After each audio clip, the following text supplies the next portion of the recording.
this is a huge subject, so I've asked our three panelists to focus initially on three questions.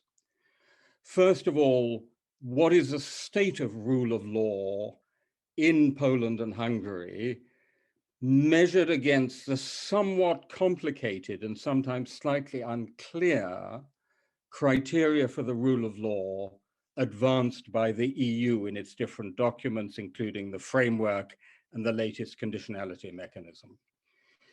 Secondly, how adequate is that definition of the rule of law? Do we not actually have to look at a wider sense of the rule of law, which takes into account issues around, for example, the quality of democracy, to secure the rule of law in the narrowest sense? And of course, there's a vast literature on this. Now, this is not as narrow as the compromise European Council decision on the latest conditionality mechanism. It was already a compromise made against the opposition of some member states, including Poland and Hungary. Faced with the Polish and Hungarian threatened veto, it produced the following extraordinary wording. The measures under the mechanism will have to be proportionate to the impact of the breaches of the rule of law on the sound financial management of the union budget or on the union's financial interests, and the causal link between such breaches and the negative consequences on the union's financial interests will have to be sufficiently direct and be duly established. And then here it comes, I quote, "The mere finding that a breach of the rule of law has taken place does not suffice to trigger the mechanism." So the conditionality mechanism allegedly on the rule of law, but a mere breach of the rule of law does not suffice to trigger it. So that's clearly much too narrow, but don't we need to look wider? This is what we were discussing last week. Isn't the question really about the quality of democracy? The third question I want to put to all three panelists is how effective is the EU's actions and those of others, OSCE, Venice Commission, and so on, likely to be in the foreseeable future? Or what are the domestic forces militating against the erosion of the rule of law in Poland and Hungary? And are those ultimately more important than any external actors, even the semi-external actor, the European Union? To discuss this subject, we have three quite remarkable speakers. I will introduce them in the order in which they're going to speak. First of all, Professor Zsolt Enyedi, Leverhulme visiting professor here at the University of Oxford, with us at the moment, professor of the Political Science Department of the Central European University and formerly pro-rector. And you, Professor Enyedi, know very well at first hand what the erosion of the rule of law looks like and its impact on the CEU. Professor Enyedi has multiple distinguished publications and is, which particularly pleases me, the winner of the István Bibó Award. Our second speaker is Professor Adam Bodnar, professor of the SWPS University in Warsaw, formerly of the Helsinki Foundation for Human Rights in Warsaw, but most remarkably, he has been since 2015 and is still the Ombudsman of the Republic of Poland and has been absolutely at the front line in defending the rule of law and human rights against their erosion by the populist nationalist government of Poland. And I want to pay personal tribute to you, Adam Bodnar, for the remarkable job you've done against enormous pressure, and I think are continuing to do. So thank you very much. I hope you could also tell us a little bit about your personal experience. And our third speaker, last but by no means least, is a very fine scholar of the slightly younger generation, Marta, Professor Marta Bucholc, currently of the Faculty of Sociology of the University of Warsaw, but for 5 years research professor at the Käthe Hamburger Center for Advanced Studies, law as culture at the University of Bonn. And Marta is a specialist in the sociology of law and historical sociology. So I hope, Marta, you can give us some of the broader social and cultural background and perhaps an historical, a comparative dimension. I think most of our attendees have now entered the virtual room. We have 118 with us at the moment. Each of our panelists is going to speak for 7 to a maximum of 10 minutes initially. There will be rule of law on timekeeping, and then we'll have plenty of time for the discussion. So without more ado, Zsolt and Enyedi, the floor is yours. Thank you very much, and thanks to St. Antony's for organizing this. Before I begin, let me put forward some caveats. I'm not a legal scholar, and I'm definitely not a rule of law fundamentalist. I think that under particular circumstances, some aspects of the rule of law, like legal continuity, may actually clash with some other values we cherish. I also consider the crisis in Hungary to be primarily a crisis of democracy. There are many problems with the rule of law, but these are manifestations of the fact that the country has an autocratic leadership. That's what I consider to be the deeper problem. Now, since the overlap between democracy and rule of law is perhaps most obvious in the case of independence of judiciary, I will start with that. The judiciary was attacked in Hungary right after Fidesz came to power, when hundreds of judges were forced into early retirement. In the subsequent years, the resistance of courts remained solid, though quiet, but the scope of the resistance is rapidly decreasing. And in fact, it has practically ended with the appointment of an Orban loyalist as Chief Justice a few weeks ago. By the way, it is very telling that 2 major laws had to be changed in order to make room for this person, as he has never served as a judge in a normal court. And he was also opposed by the governing body of the judges in a 13-to-1 ratio. There is an ongoing trial at the European Court of Justice about the independence of the Hungarian judiciary. The issue that is investigated there is whether judges were appointed by the head of the National Judicial Office in an arbitrary fashion. The background of this official is also rather tells us how the system works. She was, of course, a political appointee, a college friend of Orban, and the spouse of a top Fidesz politician from the same college, of course. The very person who wrote the new Christian conservative constitution and who has recently made it into the world news for being arrested in Belgium for possessing drugs and breaking lockdown rules at a gay orgy. Now, she was considered to be a failure even by Fidesz, and therefore she was moved from the judicial office and instead appointed to be a member of the Constitutional Court, a body that has by now lost virtually all relevance. Ordinary courts still go against the government, but court decisions are increasingly ignored by authorities. This is particularly true for the European courts. Less than half of the decisions of the European Court of Human Rights are implemented in Hungary. And the government increasingly sabotages the European Court of Justice decisions as well. The latter court found, for example, that the law on NGOs violates European rules because it forces civil society organizations to submit declarations stating that they are not foreign funded. 3 months after that court decision, an NGO was denied participation in an Erasmus program precisely for not submitting such a declaration. Lack of compliance with the ECJ ruling forced recently Frontex, the border agencies of the EU, to leave Hungary. In fact, the government often does the opposite of what the court decisions imply. After the ECJ has determined that the refugees need to be treated humanely at the border and that requests must be processed properly, the government made practically impossible the submission of further requests.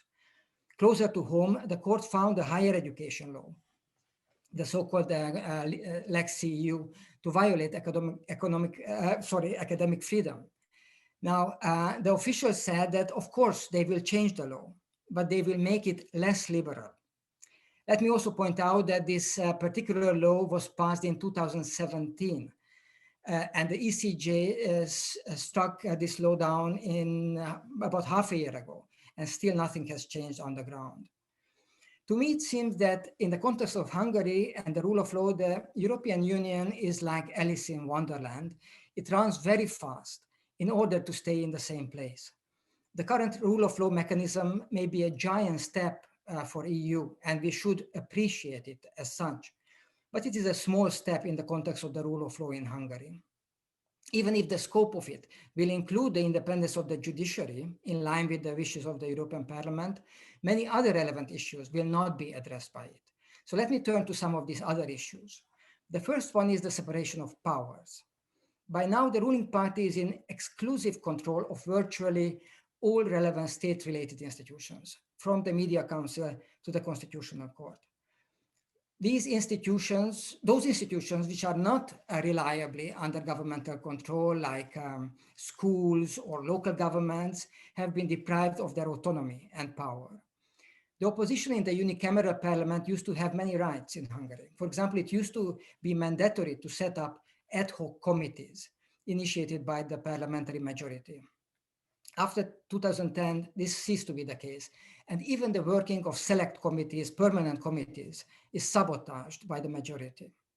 The parliament no longer scrutinizes the executive branch, and actually it's part of the executive branch. The rules that govern the life of citizens change in line with the changing needs of the ruling party. When the billboards placed along the roads were owned by a critique of the government, the parliament banned them, saying that they disturb traffic. Once the company was bought by a Fidesz loyalist, the same parliament changed back the rules, allowing the billboards. In the last local elections, Fidesz did poorly in cities, but it did well in regional councils. So after the election, the regulations were changed and powers and resources were transferred from cities to regional councils. If next time the results will be the opposite, then the jurisdictions will change accordingly. Finally, an issue that is crucial for democracy, but may not be part of the narrowly conceived rule of law, is fair elections. Elections in Hungary cannot be called fair for a simple reason that the state apparatus actively campaigns on behalf of one of the parties. Additionally, about 1 million new voters, Hungarians living in neighboring countries, were added to the voter registry, and their votes are collected in a non-transparent way. The Fidesz legislators frequently change both the electoral rules and the political finance rules and gerrymander districts. Now, surely elements of such problematic practices are present in democratic systems as well, but not with this concentration and not with this consistency. The State Audit Office, led by an ex-Fidesz MP, routinely fines the opposition parties for alleged irregularities. The state media and the Public Information Agency treat the opposition leaders as enemies of the nation. Just to illustrate it, a recent headline says that the leader of the opposition continues his war against the soul of Hungarians. And this is news from an allegedly neutral news agency. News that indicate problems, corruption issues with relatives of Orbán had no chance to be published by the same agency, while the state propaganda reaches citizens whether they want it or not. Letters of Orbán in which he praises his remarkable achievements and speaks about the evil intentions of his opponents are delivered to each household on the taxpayers' money, basically. So when it comes to elections in Hungary, there is obviously no level playing field. And this means that part of the European Union, part of the European Council, and part of the European Commission are also elected in an unfair way. So these discussed practices cast doubt over the legitimacy of the governance of the EU in general. And it is not only the governmental arena that is practically owned by one person, but virtually all social sectors. Most universities, state-financed cultural institutions, sport clubs, even some of the churches are led by people directly chosen by Orbán. In many instances, Fidesz politicians are members of the previous or the current administration. ministers sidestep academic committees in deciding who should get research grants and what university degrees can be issued. This is how the master degree in gender studies was banned a few years ago, not only for public universities, but also for private universities. Every state university has a government-appointed chancellor who controls the finances of the institution. But not even this degree of control is found to be sufficient. Currently, universities are transferred out of the public sphere into a private Fidesz dominion. In the boards of such universities, the newly appointed party loyalists will be board members for life. To summarize, the fundamental logic that prevails in Hungary is one of discretionary power. The government, well, in fact, the prime minister, decides which foreign companies operate in the country, which universities teach and what subject, which judge presides over which politically sensitive issue, and so on. This is arbitrary rule, the opposite of the rule of law. The recent steps of the EU are to be applauded because they foster the rule of law culture. But in terms of realpolitik, they are of marginal relevance. By the time some of the rule of law regulations will be binding in Hungary, all relevant institutions, including the judiciary and part of the civil society sector, will be under direct Fidesz control. And since rule of law has a status quo bias, Fidesz only needs to make sure that it is favored by the status quo. Now, it is clear that with this new rule of law mechanism, the regime risks losing money. But how can money compare to power? That's it. Thank you very much, Zsolt. That was wonderful, forceful, very depressing. Thank you for broadening it out to look at broader questions around democracy and also raising the question of the impact on the wider political and legal order of the entire EU, which I think we need to come back to. Adam Bodnar. Dear Professor Ash, ladies and gentlemen, dear Dr. Walecki, I would like to thank you very much for inviting me to this seminar. Thank you to St. Antony's College and Europaeum for making me part of this. I will just shortly present some of the basic issues concerning Polish situation. First of all, starting from 2015, Polish ruling party, Law and Justice, to great extent tried to repeat the Hungarian way. So the Hungarian model, so-called urbanization of Poland, was built up. And I name it that it was not just urbanization, it was a road towards so-called competitive authoritarianism. And I would say that we have some elements of competitive authoritarianism already, but maybe the system is not yet finished. So maybe there is still some hope for pluralism, and maybe there is still some hope for playing field that would create a possibility for the opposition to compete. I wouldn't say that this playing field is totally even, but I think there is still basically hope. So the current situation is like this, that first of all, the ruling party, via different methods, has secured the political dependence of the Constitutional Court. And the recent judgment on access to abortion is a good example of this, that the Constitutional Court has been used in order to make a legislative change when the ruling party didn't want to make it via the parliament. Second, there is a strong influence on the process of judicial nominations via the control over the National Council of Judiciary, and also a lot of elements of pressure on judges via the nominations of court presidents, but also through the system of disciplinary proceedings against judges.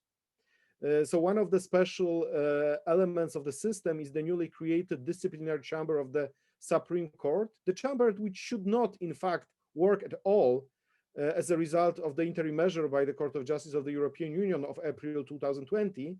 But what was made is that this disciplinary chamber is not adjudicating right now on disciplinary cases, but on lifting the judicial immunity. And as a result, three judges, Judge Tuleya, Judge Morawiec, and Judge Juszczyszyn, have been deprived of the possibility to be judges. They are suspended as judges. And this is just a symbol, in my opinion, for the whole Europe, what is happening, that in the European Union member state, you can suspend a judge in a purely political fashion. I don't find any other better proof that we have a problem with the rule of law.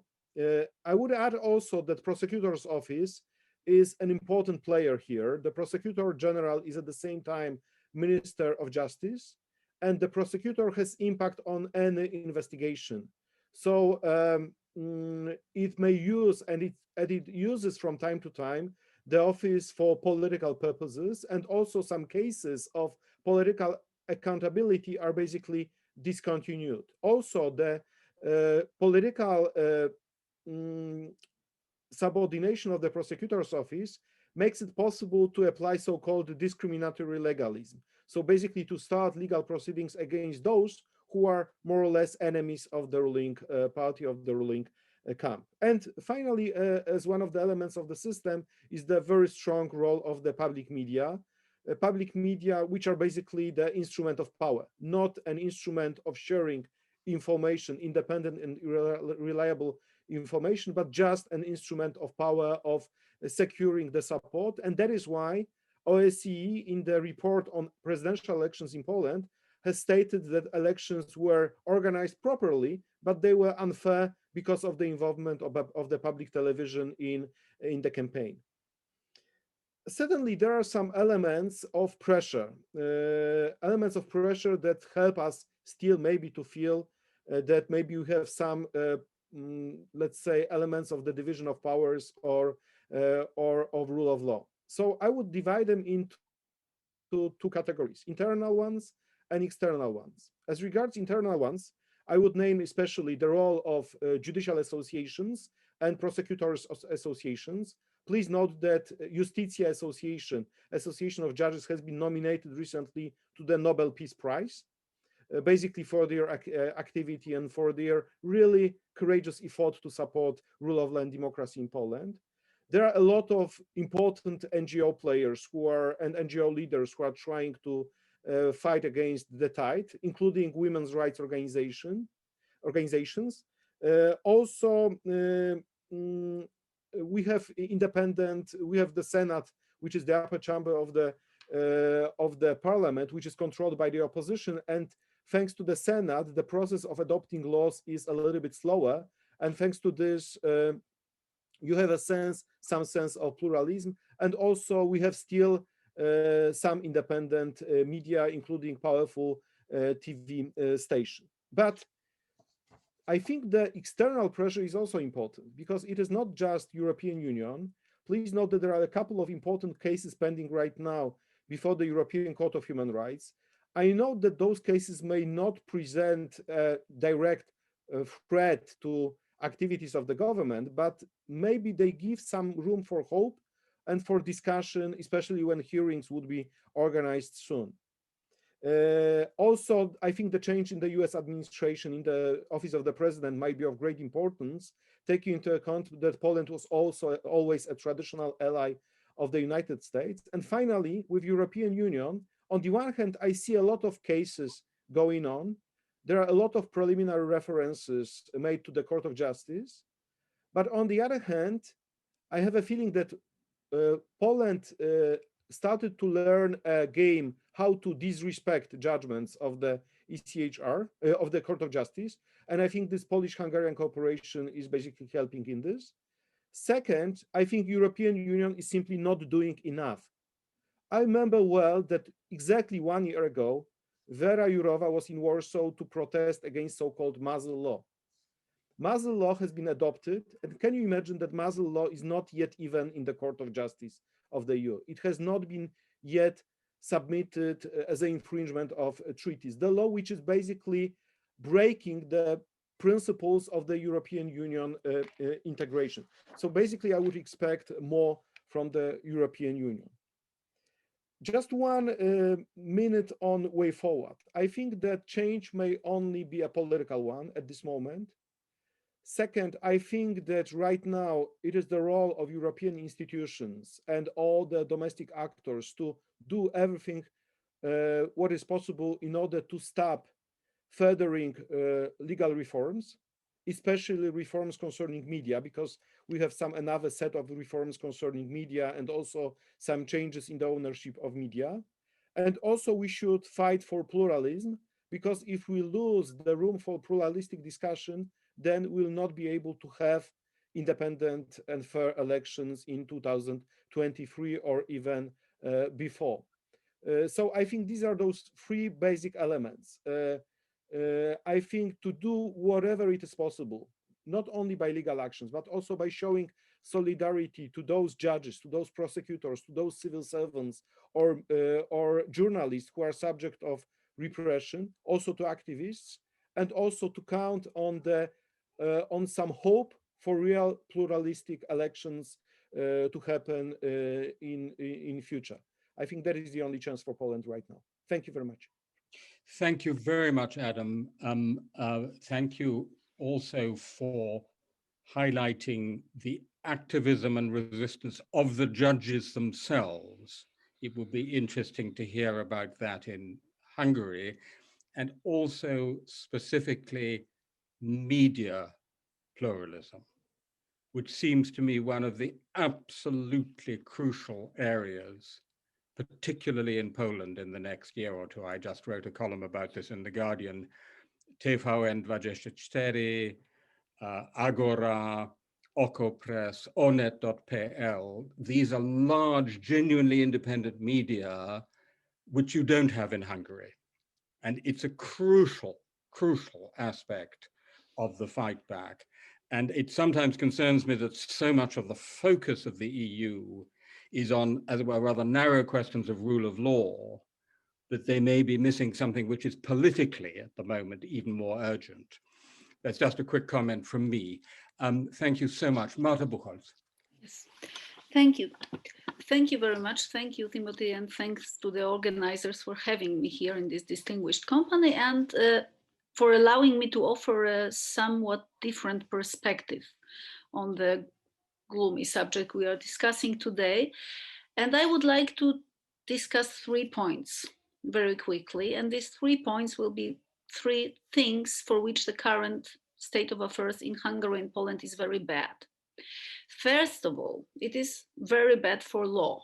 And I'm very attached, somewhat, you might say it's old-fashioned of me, I'm very attached to the old good idea of the validity of law.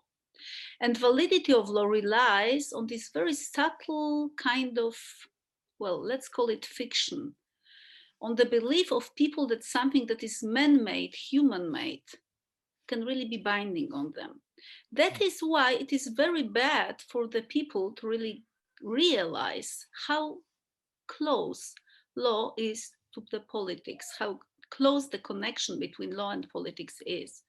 I do not want to cite this horrible saying about making sausages. It's not as bad as that usually, but people should not be too much aware of how much negotiating, how much politicizing, how much haggling really goes into the law they are then expected to follow and to obey.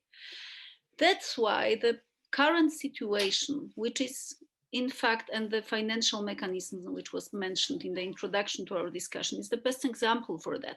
The current situation truly shows how much negotiation there is about the meaning of the rule of law in the European Union cannot possibly be favorable to the sense of validity of the rule of law as a common basic standard. And well, this is, of course, very true that the meaning of the rule of law is being negotiated. The meaning of the rule of law is evolving. We have seen it, historically speaking, in the development of the European Union. And the European Union has seemed to be becoming more and more insistent on the protection of the rule of law. But currently, this evolution is somewhat too ostentatious. And we are all playing the kind of hermeneutics of suspicion. We are analyzing constantly what is behind the things that is happening, what kind of interests, what kind of vested interest supports this and that position on the rule of law. This is no good for thinking in terms of principles. And these are the principles we are talking about. This was my first point. And the second point, what the current situation is very bad for, is the European Union in many ways. And well, what is particularly unfortunate is the fact that this current anti-European aura is emerging in the new EU member states. Of course, the UK is no longer a member state, but I have seen a question from Professor Berg, and I'm sure we will follow on that in the discussion. Nonetheless, the fact that there are two post-socialist new member states who are currently questioning these common European standards is very bad for the sense of European unity. Wojciech Sadurski has written, I think, 2018, a very nice sentence on that. This is the illusion of good behavior that's now being decomposed. It's falling apart. No illusion about. The newcomers are misbehaving. And of course, there is a certain tendency to think, okay, maybe the rule of law in the good old European understanding of it is not really so very good for everyone. Maybe it does not fit everyone well enough. And this is a kind of culturalist argument about the rule of law, which is being raised in Poland and in Hungary, and not only in these two countries, in the old Europe too, but in the post-socialist Europe, the strength of this cultural line of reasoning about rule of law is particularly great due to the historical discrepancies in the experiences of post-socialist and non-post-socialist Europe. And a lot of European Union is post-socialist now. So this would be my explanation partly to the tendency not to take the rule of law seriously enough, drawing on Timothy's initial question about the adequacy and the breadth of our understanding of the rule of law in the EU. And the third thing that the current situation is very bad for are the pro-EU forces and the pro-rule of law forces in Poland and Hungary. The forces that Adam has just listed, there are so many of them, and they are really an important part of Polish civil society. But the fact, again, that the crisis of the rule of law is initiated in the post-socialist countries and supported by culturalist argument makes it so very easy to represent this conflict in binary dichotomic terms. We versus them, the East versus the West. Poland and Hungary, dwa bratanki versus the EU. This binary logic is very bad for the forces trying to make a viable society operating by the rule of law at home.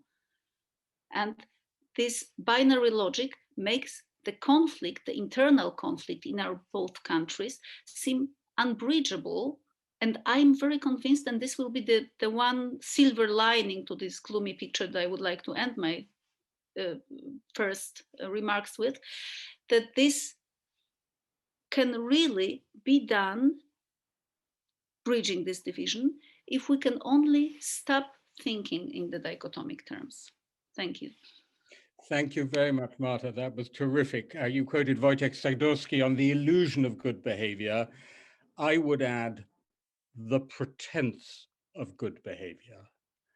In what Viktor Orban is a master, is in the pretense of good behavior. Because post-communist Hungary had a process that was member state building, he knows exactly what you need to fulfill the superficial criteria of EU membership, for example, for media pluralism. But the reality, as Zsolt said, is a completely different one. And thank you also for drawing attention to the cultural framing. Now, for those who have recently joined us, all questions, please, to the Q&A tab, not the chat tab. While I'm collecting a few from there and one of my own, Marcin, is there anything you'd like to throw in to start off the discussion? No, thank you very much, Tim. I would just go back to what Zsolt and Adam stressed. We keep forgetting about the importance of rule of law for democratic elections. And I think both of our speakers pointed out that we are also facing a crisis when it comes to fair elections in the EU. And if I look at the conditionality and Copenhagen criteria for accession, we've seen OSCE reports about Hungarian elections. We've seen very strong opinions coming from OSCE about changes to the electoral legislation in Poland last year. I'm just wondering when we will start discussing democratic elections as a precondition to stay in the EU, because obviously the rule of law crisis has a direct impact on the way those democracies are functioning. Without rule of law, we cannot have an effective electoral disputes resolution. And without electoral dispute resolution mechanisms, we cannot have pluralistic media campaign, fairness in campaigning. So, this discussion today is much bigger than just judicial independence. Thank you very much, Marcin. What I'm going to suggest is that I relay a few questions, and then we'll go back to the panel for a round of responses. First of all, if I can put that on the table, Zsolt, do you think Orban has got away with it until the Hungarian election in spring next year, 2022? If you could collect a few questions and then come back to me after shortly, Zsolt. And to what extent is there a real possibility, despite all the unfairness and disadvantages you've described, of a united opposition actually seriously challenging Fidesz? And perhaps Adam could say a word about the possibility of a free election in Poland. Peter Burke asks, what lessons does this power grab have for the UK? Could the same thing happen here? Is it happening already? I don't think that's really a question to the panel, but let me turn it into a question to you. When the Daily Mail attacked the UK Supreme Court, the judges, as the enemies of the people, there was a massive social pushback. In other words, what Marta was talking about, that the social grounding of the independent judiciary, of the legal profession, of the law in the UK is so massive that the populists didn't dare to try that again. And the question to you in particular, Zsolt, but also to Adam, is to what extent is there genuine popular support, a social grounding for the judges? My personal impression is it's slightly stronger in Hungary because of your traditions than it is in Poland, where judges, correct me if I'm wrong, up till 1989 didn't have a particularly high reputation in Poland, Adam, but I'd love you to comment on that. I'm going to add a couple more questions and then go back to you. This is from Rob Behrens to Adam Bodnar. Have colleagues in the International Ombudsman Institute been sufficiently supportive of you in your magnificent defense of fundamental rights? What more can we do? And from Etienne Hanelt, also to Professor Bodnar, you were one of the most outspoken and visible defenders of the rule of law in Poland. Why have you not personally been removed from office as ombudsman by the PiS government? Has the constitution and laws actually restrained the PiS government in that respect? So I'll start with those few, and maybe Zsolt first and then Adam. Well, many questions. Also, some of the additional questions are perhaps relevant here. So maybe I try to address some of those as well. As far as whether Orban got away with it, I think the answer is absolutely yes. And he's safe and dry as far as the next elections are concerned, as far as Brussels is concerned. Whether the Hungarian domestic opposition can challenge him, at the moment, according to opinion polls, yes. So it's 50-50. But given the very disproportionate electoral rules and all the other issues I mentioned, that's not enough. The opposition would need at least 10% advantage in order to hope for a victory. More importantly than that, let's imagine the opposition wins the election, and then what? Interestingly, why regimes like the ones we are dealing with here often employ a majoritarian logic. In the case of the Orban regime, there are many non-majoritarian institutions. Many laws can be passed only with a supermajority in the parliament. Many office holders are in office for 9, 12 years or for life. And these non-majoritarian institutions were actually made stronger in the last years.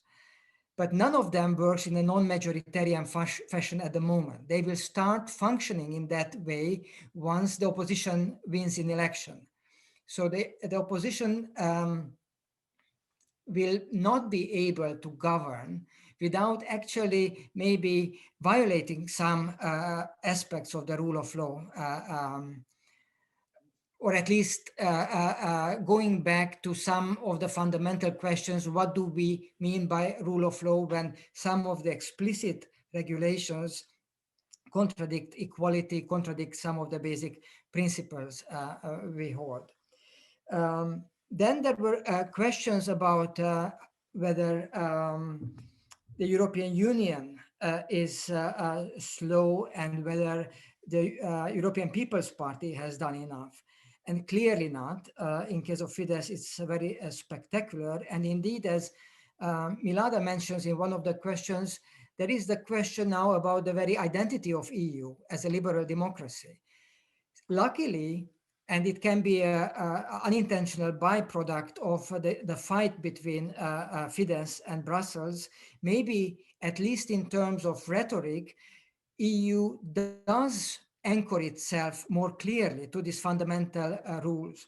But I don't see how the institutions and incentive mechanisms would be tailored to that. Thank you very much, Zsolt. And maybe other panelists would like to look at the Q&A because they're coming flooding in. But Adam, I had a few questions for you. Okay. Thank you very much for those questions. And let me answer them really shortly.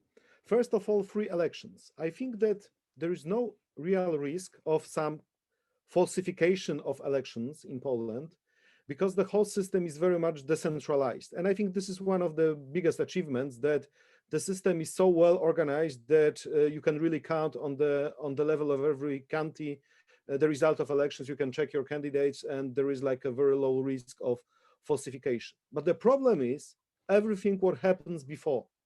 And here I see a problem with the role of public media and their propaganda mechanisms, which have been used also in the context of the European Parliament elections, and nobody cared about this.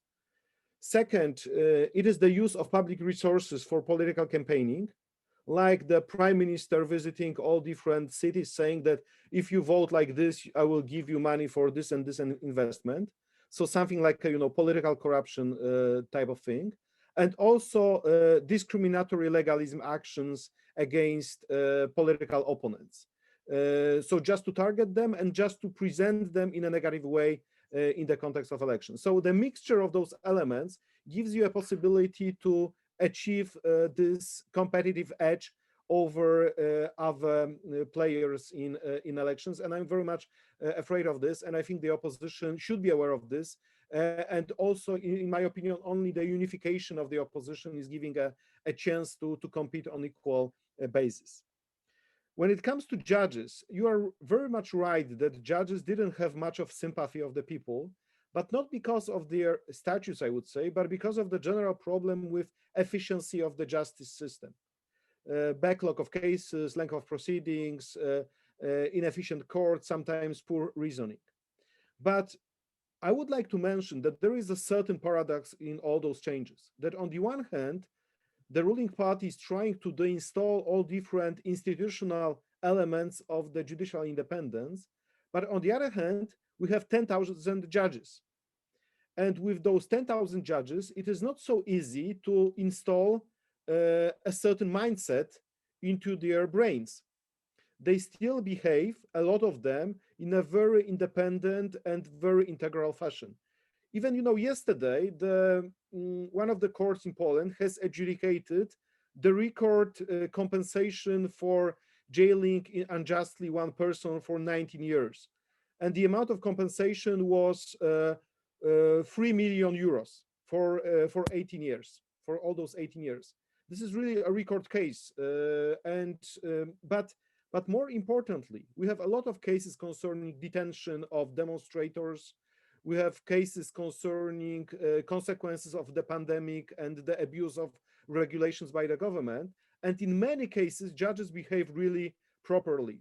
So even a few weeks ago, I have published a text in which I've signaled top 10 human rights related cases by Polish courts. And I was really happy with some of those LGBT related cases, cases concerning entrepreneurs whose rights were violated during the pandemic. So in this, I see a certain hope of kind of rebuilding of public trust into judiciary and general understanding of the people that judges and independent prosecutors should be protected because they are of value for the whole society.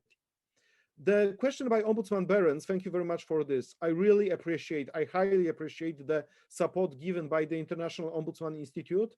I wouldn't survive until that moment if not help of my colleagues. There were some really important moments where there was a risk that I will be dismissed from my position, but the international intervention, especially by International Ombudsman Institute, their fact-finding visit to Poland was helpful to me to show to the world and to the Polish politicians, listen, you cannot do it. And it brings me to the last question by Etienne Hanelt. It's quite a tricky question. It is a question to ask the antelope whether it was not killed by the lion. I would say that mostly because I think I was running pretty fast and I was making a lot of turns. Second, there were other targets, and I think that was the more important. That judiciary was a key element of changes in Poland. I have a lot of possibilities to act. I have a lot of symbolic powers also. I have a lot of powers of intervention also at the international level. But at the end of the day, these are judges who are making decisions, who are making government accountable. I can only make a pressure. I cannot supplement judges in their work. I cannot bring authorities into their accountability. And I think because of this, maybe I was kind of saved until the very last days of my term. Thank you. Adam, if you don't mind, would you be kind enough just to describe exactly what the position is in relation to your office at the moment? Because everyone will be very interested in that. Thank you. So my position is right now, I have finished my official constitutional term in September 2020. It was 5 years constitutional term. Under the Polish constitution, the ombudsman is elected by both chambers of parliament. But the law on the ombudsman says that I serve as long as the new person is elected. So I serve right now under so-called interim powers that are specified in the law on ombudsman. So basically, I'm waiting for the election of the new person, but it seems there is a clash between the ruling party and the opposition because the upper chamber of the parliament is controlled by the opposition. And second, the Constitutional Court is hearing the case concerning basically this law on the ombudsman that gives me interim powers. And to be honest, this week there was going to be a hearing before the Constitutional Court to find out whether I can still serve. But the case has been postponed until 24th of February. And in fact, it has been already postponed, I think, 6 times. So it shows a little bit, this a very specific situation with the Constitutional Court that is happening as this kind of a supportive instrument of power. So, but basically, every day I make interventions, I make statements, I do my job, and I will do it as much as it is needed. Well, thank you, Adam. Long may it continue. Long may the provisional remain. Marta, would you like to add anything on comments made so far? I think I was just, well, coming back to your question about the Daily Mail and the attack on the judges. And there is a question which links or connects to this one from Anna Gruca, it's on chat, not on the QA, about I would summarize it as a question about the social communication of the value of the rule of law. And of course, it is very difficult to launch an attack on judges in a country where the sensitivity and the consciousness of the value of the rule of law is well grounded in the country's legal tradition. I'm not saying that Magna Carta, I'm not really going to retell all this story now, but there is a long British tradition of a strong judiciary. We do not have a comparative tradition in Poland. We did not have this tradition before in the first so-called Polish Republic, which was not a republic at all, of course, and so on. But we do have an excellent legal tradition, but it's not a tradition of a strong judiciary. And I think it's part of an answer, firstly. And secondly, the social communication, of course. Anna Gruca asked whether we are not really forgetting that the rule of law we are discussing here is in fact an abstract concept and an elitist concept in a way, a concept which is understandable to some, but not understandable or dispensable for others in our societies. And this division line would, well, largely also be useful in drawing up the political division in Polish society. So of course, it is a question of an efficient communication. This is a point made by the first Polish ombudsman and Adam's excellent predecessor in this office, by Professor Ewa Łętowska, who always argued that Polish courts are not really able to communicate to the society. And that's a part of the legal education that, well, Adam and I had gone through, and we know what we are talking about. So certainly the communication needs to be improved. And I will now maybe also put in a point in response to Calypso Nicolaidis. Thank you very much for this question. What can be done in Europe to amplify and empower the movements which oppose the demolition of the rule of law in the country? And you mentioned the women in Poland, young people, and so on. Well, this is a matter of communicating and building channels for communication. In order to stop thinking in binary dichotomic terms, we need more open-ended communication in these matters. And this is why the problem of media is so very crucial and so very sad, because the media are no longer providing a platform for an open-ended communication. It is not that as bad in Poland, of course, as in Hungary, and we have a comment from Miklos Haraszti about the closing of the last, as you write, independent radio station in Hungary. So if the platforms for an open-ended communication are vanishing, the possibility to communicate the value of the rule of law is vanishing with them. Yeah, thank you very much. I couldn't agree more. Incidentally, if people could put questions in the Q&A rather than chat, because I'm going cross-eyed trying to follow them both. But thank you to Miklos Haraszti, who of course is a very distinguished Hungarian intellectual and was the OSCE special representative on media. If I go across to the Q&A, there's a whole bunch of questions which are roughly speaking about why the EU hasn't done more, who are, as it were, the enablers of backsliding, and what could be done. So if I can just pick out a few of them, but do look at the thread. So Vernon Bodnar, our colleagues, asked, the European Charter of Fundamental Rights has not been mentioned in the discussion. Could that be used to help unify the EU around the concept of the rule of law? Several references to the EPP. How important is the EPP? Of course, crucially for Orban. A question from Stefan Schwed also about the enablers of backsliding. Who are the other enablers of backsliding? A question from Robin McConaughey asking what might be the effective enforcement actions, which takes us to the question we haven't yet addressed, which is a kind of obvious one, which is, do we actually think the new conditionality mechanism will have any significant impact. Perhaps any and all of you could address that question too.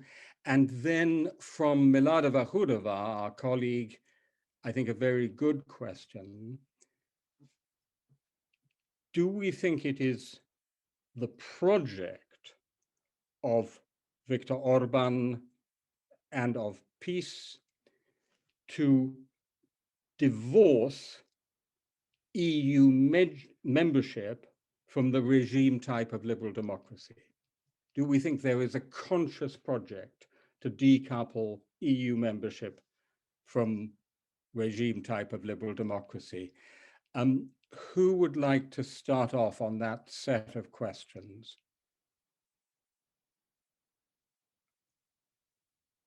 Zsolt, do you want to start? I can.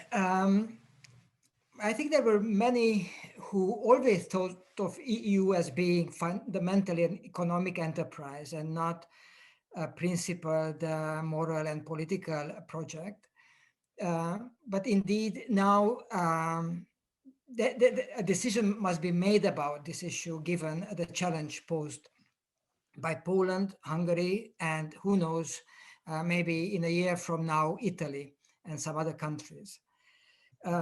I think when we evaluate the behavior of the EU, we should always remember that we academics are in a much easier situation. We can commit ourselves to principles and demand them without thinking about all implications. Office holders have to balance different objectives, and I would not be too fast to condemn the EU office holders and not too fast to link whatever they have done or not done in the last years to the German car industry interest and many other otherwise perhaps plausible explanations. I think simply the EU as a structure and the agenda of the last years with the refugee crisis, with the fiscal crisis and so on, crowded off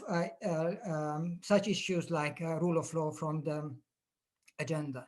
But now I think there is a possibility to advance, and I think the rule of law mechanism is a great step. I think that the fact that each country will have now reports about the state of rule of law, and it becomes comparative. It's not only West versus East or any other kind of bipolar structure, but every single country has to go through the same process. This provides us with an avenue that could, in long run, strengthen rule of law. The problem is, as many famous people said, that in long run, we are all dead. And if indeed Salvini wins in Italy, then these countries will have a very powerful ally, and then in a way the game is over. Yeah, I mean, can I just add to that, that of course the bind Merkel was in was that she absolutely had to get through the budget and the European Recovery Fund, because otherwise she thought Italy would vote for Salvini again. So in a sense, it was a hard realpolitik decision. Nonetheless, I personally think she compromised too far, and she may end up with both Orban and Salvini. Adam. Thank you. Very interesting questions and a lot to say. Just shortly. Question of Mr. Werner Bogdanor about comparison with the United States and the US Bill of Rights. I think it is a very good argument. In my opinion, what happened with the Court of Justice of the European Union between 2018 and now, I mean, the series of cases started with the case of so-called Portuguese judges and then cases concerning Polish courts, is simply, in my opinion, something like the doctrine of incorporation that promoted the applicability of the Bill of Rights in the US towards particular states of the United States. In my opinion, it is just exactly, and I think you can even start to compare this application of the EU Charter of Fundamental Rights coupled with Article 90 of the treaty, which is the principle of effective legal protection, to the case law to the case law Git law against New York from the beginning of the 20th century in the United States. So it seems to me that it is somewhere behind the scenes, it is like a federal process that is taking place right now in the context of the Charter of Fundamental Rights. I think in the context of all those changes concerning judiciary, we should take into account one very important element. The element which is, in my opinion, part of both Hungarian and Polish strategy.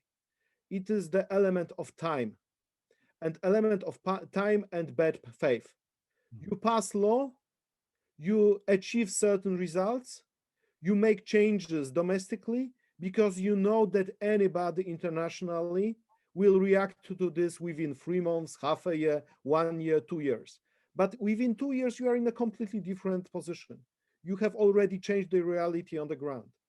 And that is happening. You know, when the muzzle law has been subject of discussion in Poland, and this law aimed to prevent the direct applicability of the EU law by Polish judges, and one judge has been suspended because he started to use the EU law directly, Judge Juszczyszyn, it takes still 1 year for the Commission to react somehow. But in the meantime, no other judges will apply the EU law in the same way as Judge Juszczyszyn did, because he was suspended just because of this. So that is the strategy behind this, to achieve results and to use advantage of the time. And in this context, I'm very much afraid of this conditionality instrument, because it is one more instrument with which you can play with time. You can say that, you know, this report is not very objective, you know, let's make comment, let's make some negotiations, let's try to find some kind of a compromise. And when the European Union leaders are weak, the member states of the European Union, like Poland, like Hungary, they can play along this weakness. They can prolong discussion and they may achieve results. Just look at the European arrest warrant. We have a series of case law already, which says, yes, we have a problem with rule of law. You know, there is some problem with maybe a fair trial in Poland, but it is not to that extent as to prevent surrender of people to the Polish courts. That is basically the case law of the Court of Justice of the European Union, not looking forward, what is the consequence of that kind of a thinking, but just like making everybody peaceful, everybody to make things calm and not to disrupt the system. And I think that Polish leaders exactly know how to play this game. And the final point about liberal democracy. It is about creating a liberal democracy. And if you have doubts, look at recent judgments on abortion, look about perspective on LGBT rights, fundamental attack, including by the President of the Republic on the LGBT people during elections, and look about how the Catholic Church is strongly supporting the ruling party, and how you create some kind of a union of thinking and supporting also financially each other in the context of creating like a permanent structure for the future. So it is also about building some illiberal project, because in a very cynical way, this illiberal project helps you to stay in power. So basically, I really acclaim the essay by Jan Werner Miller about this, that in order to support this chronism, you need to have that kind of additional actors like the Catholic Church that is protecting you in keeping this position at power. So that is the purpose of the whole thing. Thank you very much. Viktor Orbán, of course, describes this playing for time with the EU as a peacock dance, his famous phrase. Marta. Yeah, I wholeheartedly agree with Adam about the doubts regarding the conditionality mechanism. And I think, well, the mechanism itself has been presented both in, well, Polish, Hungarian, and all other possibly national, so to say, nationwide discourses as a kind of a solution which sets a common European standard. And in Poland, by the right-wing political forces, this was regarded as a threat, because there was a minimum standard.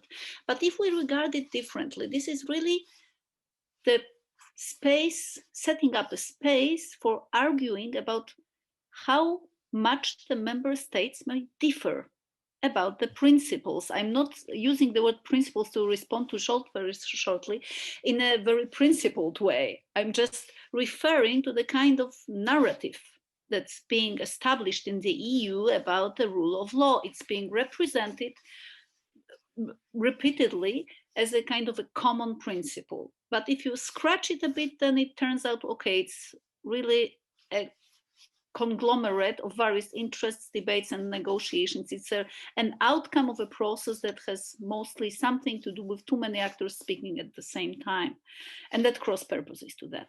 But I think the conditionality mechanism will really open the way for negotiating how much we may differ in terms of the rule of law. And what Adam just said, this playing on time in bad faith, just debating the reports, debating the terms, debating the categories, the meaning of the categories. This will be all this cultural idiosyncratic discussion once again, and supported this time by powerful conceptual mechanisms and instruments such as the concept of constitutional identity. Well, this is a powerful argument in the debate. We cannot really be forced to give up what is our identity, but the identity will be something we'll be negotiating with the union based on the conditionality mechanism. So I think it is a very risky tool to use on the part of the European Union, although I do see it as a very reasonable step in providing for the rule of law in the Union, and I don't really see an alternative to it. There is a risk involved, nevertheless. And the point that Adam made about the churches, and I think Daniel Hardy, unless I'm mistaken, also posed this question about the role of the Catholic Church. This is one of the points where I think my previous remark on communication is of utmost importance. The church has also been a victim to the current situation in Poland. The church has also been forced, the church as a community, you know, not as an institution, not only as a church hierarchy, but as a community of people who are somehow committed to this institution to a various degree. Church has been pushed into a political position and somehow, well, by itself decided also to take up a political position. As a result, the internal pluralism of the church is no longer visible. Publicly, there is virtually no trace of it, that there are also other Catholics in Poland, Catholics who are not anti-LGBT, who do not oppose rainbow banners on churches, who do not believe that the rainbow is an offense. But these Catholics, well, they are only audible to those who, well, choose to look them up on the web. They are not there. There is yet another point going amiss in the public debate, yet another argument that there is no open-ended discussion and no platform for open-ended communication. Thank you very much, Marta. I think what that last part is so important. People forget that there was a Polish Catholic Church of Jerzy Torowicz, Józef Tischner, and there was a man I seem to remember called Karol Wojtyła. There was a completely different Polish Catholic Church, which in the public perception, both internally and externally, has almost disappeared. Marcin, please feel free. Yes, Marcin, you wanted to jump in, and then I'll take another set of questions from the Q&A. To ask our dear friends, you know, team, there's no better person to moderate this today's webinar than you, the real and closest friend of a Central European democratic opposition from 80s, and you know what it means to be on the right side of the history. And I think I would like to ask Zsolt and Adam to also share with us their personal stories. What does it mean, lack of rule of law, for leaders like you? You know, when you've been attacked, your family's been attacked. Moments where you actually could see solidarity with you, with your institutions. I am very happy to see that Michael Ignatieff, rector of CU, is with us today here. I mean, also, I think it is important to keep in mind that without personal examples coming from people like you, it is very difficult to, to really challenge those regimes. And a question, we have many students from Poland and Hungary. What would you recommend? What would you say? What is your vision for the next 5 years? What role should students, not just at Oxford, but in many, many European universities, play to make sure that this fight for rule of law and democracy in Central Europe continues? Which of you would like to take that on? Zsolt, Adam? Well, if I may, there is one additional question that we may want to address, because there are, I think, 2 or 3 people asking about that, and this is boycott. But before that, just first a side remark on the issue of church. The irony of the situation is that West European taxpayers' money goes to Hungary into media outlets that fuel hatred against the Pope as a liberal. So you should just understand what your money is used for. Now, I think the solidarity that Marcin refers to is extremely important. And this is not only relevant at the level of institutions that are singled out, such as CEU was, or with the Ombudsman in Poland. But I think at a wider level, we have to go back to some extent to the mentality of the 1980s. Timothy could speak a lot about that, when there was a sort of mission among Western intellectuals to travel to Eastern Europe and to show solidarity with those who were oppressed there, and thinking about very practical ways how their voice can be heard better. Because indeed, as many remarked, this is very much an issue of voice and media.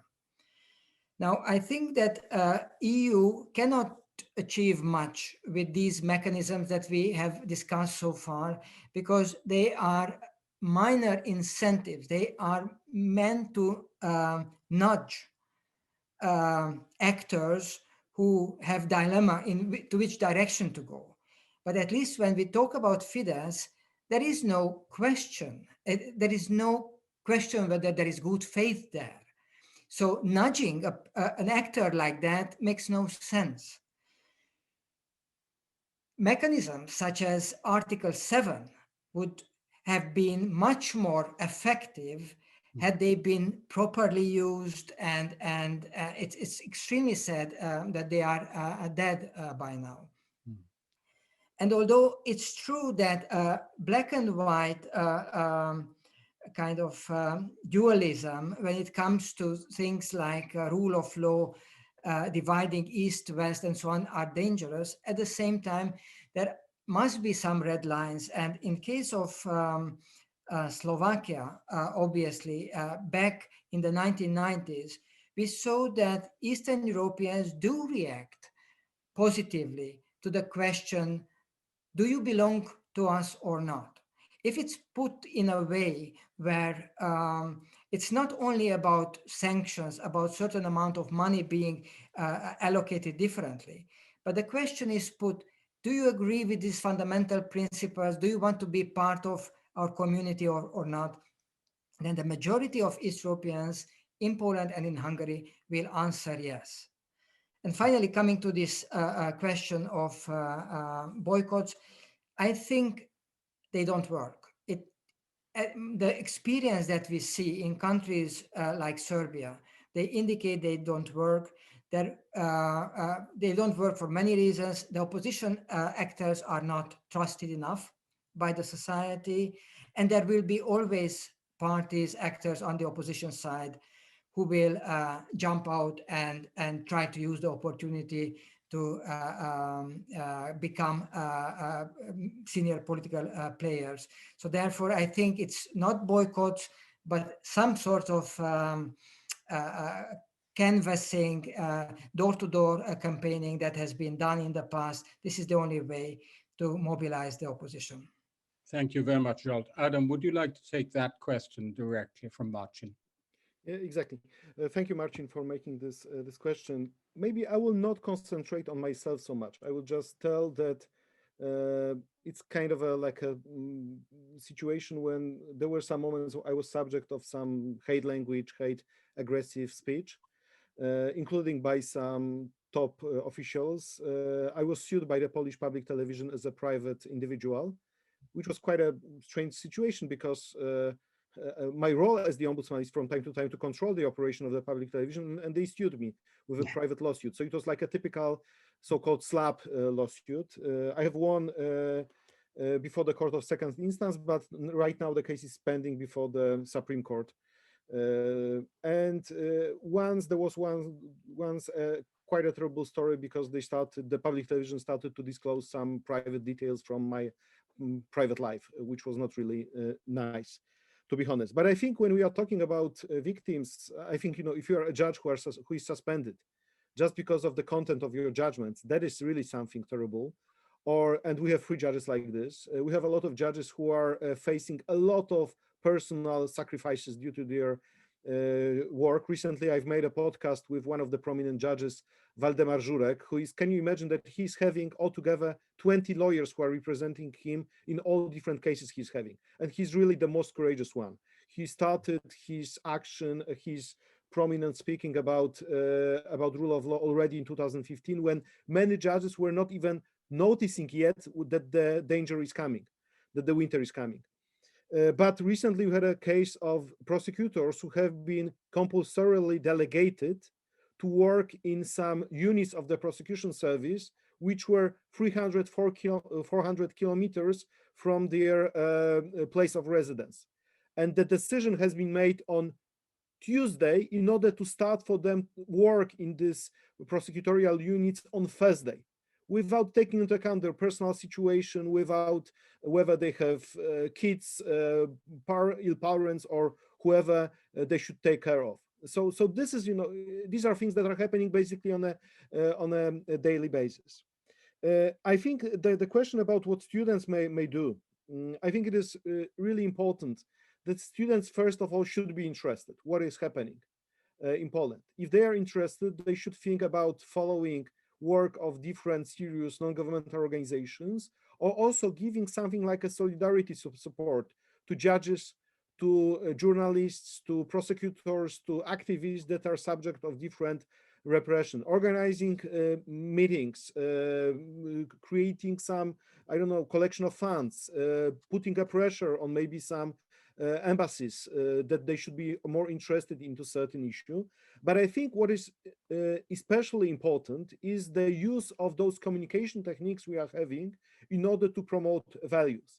And we have great examples of this because, for example, there's one initiative, the name is Free Courts, Wolne Sądy, and they created a wonderful example how you can use social media in order to promote the real talk to regular people about the independence of judiciary, or about the rights of detainees. They created wonderful short movies to be used on social media. Of course, they are targeted also because they became so important and powerful in terms of their communication strategies that authorities started to target them also. But I think that is something students may help in promotion. And maybe just last point.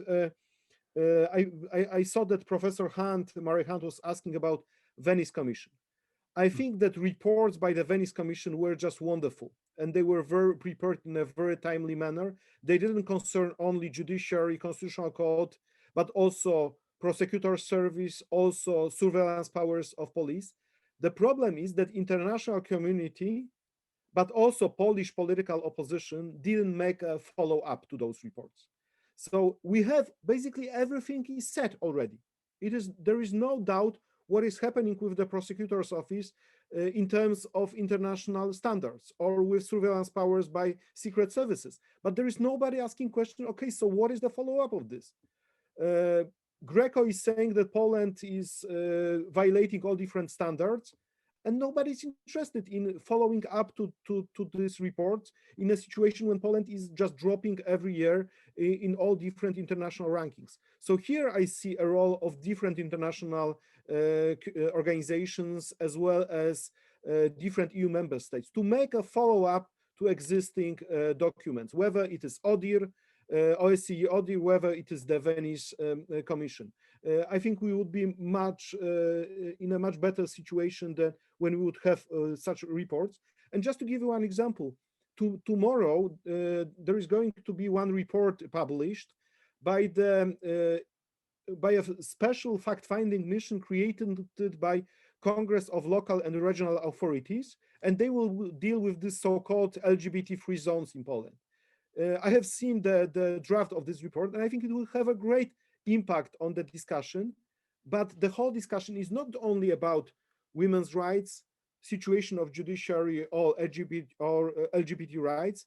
We have many more problems, and I think the most neglected part of this is media, is the situation of media. Professor Ash mentioned this, and look at Hungary. This issue was not subject of specific attention of international community, and where are we now? Poland is, as I say, we are still in this moment of hope. It is a big hope, but it doesn't mean that such organizations like the European Union, European Broadcasting Union, should not be interested at all in what is happening with the media landscape in such country like Poland. It is something to be repaired in future.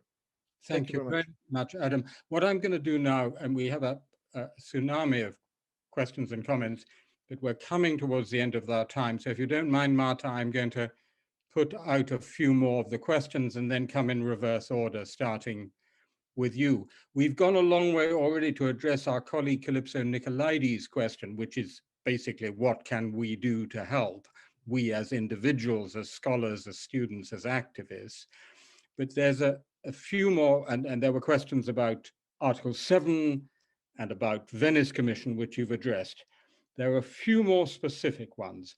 Firstly, our colleague Othon Anastasakis asks, you mentioned, Adam, the Biden administration.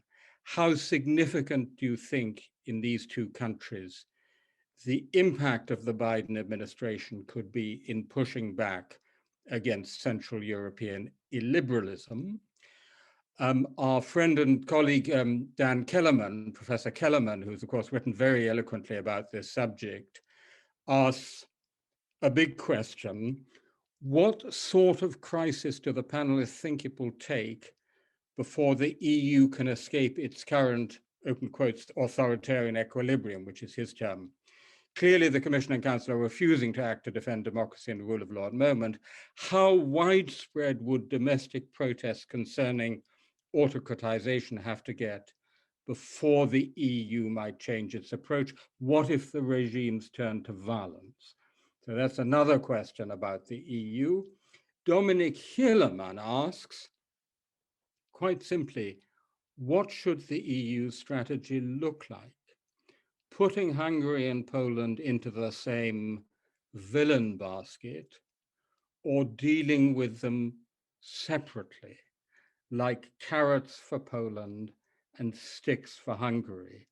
I personally think that's a very interesting question. For example, suppose Joe Biden goes ahead with his summit of democracies, right? Now, in my view, Hungary is no longer a democracy. Poland is an illiberal democracy, a democracy in a state of advanced decay and erosion. So one thing one could think of doing would be to say, we invite Poland to the summit of democracies, but not Hungary. Now that possibly invites a strong nationalist reaction in Hungary, I can see that, but I think it's an interesting question. Whether some differentiation could be useful in that respect. So if you would like to take that clutch of questions, but also anything else you'd like to say in conclusion. Marcin, is there anything else you'd like to throw on the table for our panelists in the last round? I would love to hear from them, but I'm sure we will continue this discussion in another format in the near future. So we have a few minutes left, and let hear the final comments from our dear guests. Very good. Thanks so much. So Marta, you first in reversal. Thank you. I will be very brief. First of all, the Biden administration. Of course, the significance of the American-Polish liaison, let's call it, is a very important one. But I think the Biden administration really have a lot to do at home. So I would not really expect Poland to be very high on the list of priorities of this administration, at least not in the nearest future. And second, the question about the sort of crisis that would be needed to get Europe out of this authoritarian equilibrium. I very much like the question, and I was thinking in these terms myself when I was wondering what could really work, what kind of crisis would really work. And then I think there is one big missing variable that we are not addressing in this discussion here, and that's the pandemic. There was a question in the QA about the pandemic, but we have not, I think, uttered a word about it by now. And it's a huge game changer, really, because it was a crisis of a different nature that, well, turned the tables on everyone, on the governments, including these authoritarian or mildly authoritarian regimes we are discussing now, and on the opposition forces in Poland and in Hungary. And suddenly we are also facing a new quality of a threat to the rule of law, a threat coming from the outside. And some legal systems, let's say, are dealing with this challenge much better and are much better at preserving the rule of law standards, and some of them are not very good at it. But I would say that COVID really broke the chain of events that might have possibly created a momentum in the European Union to bring about a more decided reaction against the democratic backsliding, so to say, in Poland and Hungary. So I think, well, COVID really moved us backwards on this path, at least 2 or 3 years, despite the conditionality mechanism. I think the conditionality mechanism would also look very different if there was no question of saving money for the entrepreneurs, for the artists, for the performers, for everyone in the European Union who are really starving now as a result of the pandemic. And, well, not maybe literally, but almost. These businesses are starving. The rescue package is very much needed. And that's an external trigger that sets a wholly new condition to this game. And there is no saying what kind of a crisis would be needed now after the pandemic, because these conditions of solidarity and playing together have been redefined very much since the February or January of last year. And the villain basket, yet another very catchy phrase. Of course, and this is no novelty, it would be an excellent thing for the EU if the solidarity of Poland and Hungary could be somehow, undermined. And it did happen before, as we know. So this is not an unconditional solidarity. It's not a very heartfelt connection, possibly.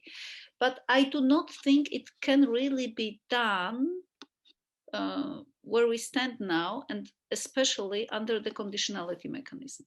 Because well, there is no political interest behind separating these two in either of the two countries, and this would be necessary. So the breakthrough must come from either Poland or Hungary.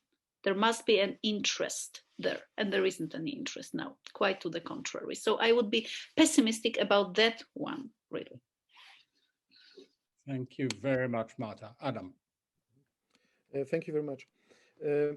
A lot of important questions. I have written recently a piece, it was published by Respublika in Polish, that I treat the Biden as a hope, not only for Poland, but in general for human rights in the context of multilateralism, like a real discussion on democratic values and diversity and inclusion. And it seems to me that from this perspective, for example, for Poland, it may matter, like approach to LGBT rights. approach to women's rights, or especially approach towards freedom of media. In a situation when the European Union is not reacting at all to the media landscape, then at least United States will react to the protection of their investment on the Polish soil. And Professor Ash has mentioned TVN24 as a major information platform in Poland. Yeah. And here I remember very well a speech by Barack Obama when during the NATO summit in August 2016, when he mentioned basically, first of all, democratic institutions, rule of law, and freedom of media. So in this regard, I think that in interest of the US administration may give a lot of support to independent journalism, but also to independent civil society protecting different values. I don't know to what extent it may impact the political process, but when I said earlier that it is important to stop further reforms. It is important to give a space for pluralistic discussion still in Poland in order for different political forces to compete. And I agree with Marta that after a pandemic, this discussion could be a completely different one because pandemic is changing the discourse and is changing the approach of authorities. The only thing I'm afraid that when the government has a lot of different instruments of power, it may heavily influence the public discussion. So just to give you an example, in December, Poland was one of the countries that was going to protest the EU multi-annual framework. So there was a serious discussion about veto. And what is happening in February? The Prime Minister is going to announce the so-called the New Deal that will be made out of the EU money, out of the Recovery Fund and other funds given by the European Union. So it is the way how you can restructure different things, that in December you may seriously raise an issue of Polish exiting European Union, and just 2 months later you are kind of making so-called cancel culture even. Oh, it was not so important because right now we are in a different stage, and right now we are making a new deal which we present as our project, forgetting that it is the EU money.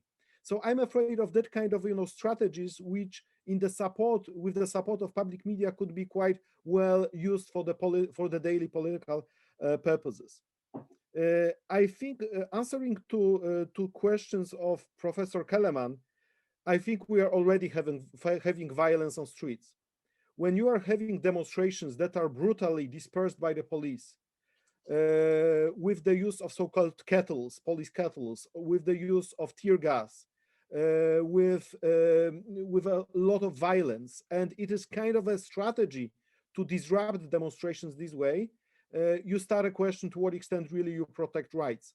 So this violence word, in my opinion, in the Polish context sounds really strongly. And of course, I'm heavily dissatisfied with the lack of vision and lack of this energy and the power, which was, for example, in the hands of Franz Timmermans. I will always repeat, Franz Timmermans, for everything what he did to Poland in 2018, will have one day a statue in Warsaw, because he showed what does it really mean to protect EU values and how to fight for this.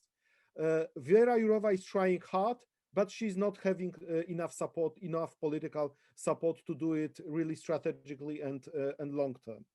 And taking into account the EU strategies, I would just say one, it's not only about Article 7 of the treaty, it's not about conditionality, it is about using existing instruments.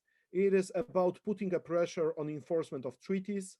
It is on enforcement of the existing EU Court of Justice judgments. It is about pushing for getting as soon as possible judgments in those cases that are in the pipeline. And in this respect, I don't see enough of power and energy on the side of the Commission and on the side of other European actors. Here, I would expect more. Because conditionality is for me like the instrument still for the future, not for now, and we need the reaction just now, not in the future. Thank you. Thank you very much, Adam. Zsolt. Yes, I think the fate of these countries will be ultimately decided by what happens on the ground, and this is how it should be. At the same time, external actors can at least stop being enablers of authoritarian rule. And in case of US, this change has happened. I agree with Marta. Eastern Europe will not be high on the agenda. But it's important that we have now a State Secretary, Blinken, who really knows the region. It's almost like a new Brzezinski. So I think this will lead to smarter strategies than during the Obama years. Now, as far as EU is concerned, honestly, I don't know what EU should do. I also know that in a way, the responsibility lies with a few key actors, and to some extent, CDU can be identified as being the pivotal actor. So in that sense, a change in strategy in Berlin would completely change the game.